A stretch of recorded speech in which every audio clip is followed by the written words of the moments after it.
မင်္ဂလာပါခင်ဗျာကျွန်တော်ဒီနေ့တင်ဆက်ပေးမှာကတော့ဗုဒ္ဓဦးနေ့အတွက်စီးပွားရေးကျန်းမာရေးအခြေရေးအိမ်တော်ရေးစတဲ့ဘေဒင်ဟော့စတန်လေးတွေကိုဝင်မြပြသွားမှာဖြစ်ပါတယ်ကျွန်တော်အစီအစဉ်လေးမစခင်မှာထပ်အောင်ဘေဒင်နဲ့လက္ခဏာ channel လေးကို like and subscribe လုပ်ပေးထားကြပါအောင်ခင်ဗျာ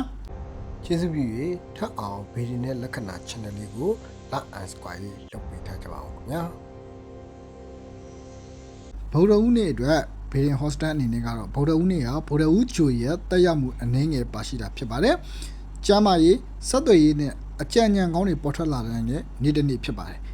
ဒီလိုနေ့တွေမှာစိတ်ကိုတည်ငြိမ်စွာထားပြီးလှုပ်ဆောင်မယ်ဆိုရင်ကံရဲ့အခွင့်အလမ်းတွေကိုပုံမူရရှိနိုင်ပါတယ်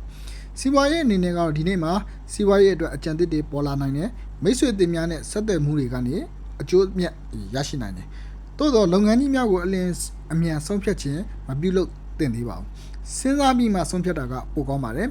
ငွေကြေးအနေနဲ့ကတော့ငွေဝင်လန်းအသစ်တွေပေါ်လာနိုင်ပြီမဲ့မလို့အပ်တဲ့အသုံးစိတ်များကိုထိန်းချုပ်ဖို့လိုအပ်တဲ့နေ့တစ်နေ့ဖြစ်တယ်အချို့သူများအတွက်ကတော့အကျွေးဟောင်းများပြန်ရရှိနိုင်တဲ့အလားအလာတွေရှိပါတယ်ကျန်းမာရေးအနေနဲ့ကတော့အာယုံကြောပင်ပန်းမှုခေါင်းကိုက်ခြင်းအိမ်မပျော်ခြင်းတွေကိုဖြစ်ပေါ်စေတတ်ပါတယ်ရေများများတောက်ပြီးအနားယူမှုကို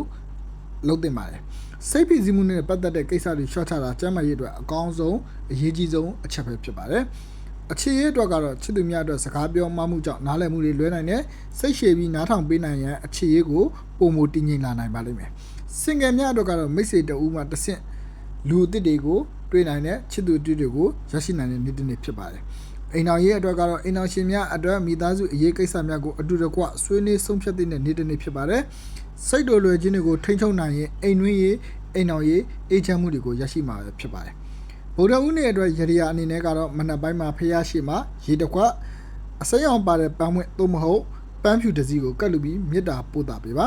ငှက်များကိုစံသို့မဟုတ်အစားအစာလေးများကိုကြွေးပြဒီရည်ရကိုပြုလုပ်ပေးပါကကံပွင့်လက်ပွင့်စေနိုင်မှာပဲဖြစ်ပါတယ်ခင်ဗျအချို့ပေးအယောင်တွေကတော့အစိမ်းအောင်ဖြစ်တဲ့ရှောင်းရံအယောင်ကတော့အနီရောင်ပဲဖြစ်ပါတယ်ကျွန်တော်ရဲ့အစီအစဉ်လေးကဒီနေ့ဒီလောက်ပါခင်ဗျနောက်စီစဉ်များကိုဆက်လက်အားပေးနိုင်ရတော့ကျွန်တော်ရဲ့ထပ်အောင်ဘေးတင်နဲ့လက္ခဏာ channel လေးကို like and subscribe လုပ်ပေးထားကြပါခင်ဗျအားလုံးကိုကျေးဇူးတင်ပါတယ်ခင်ဗျ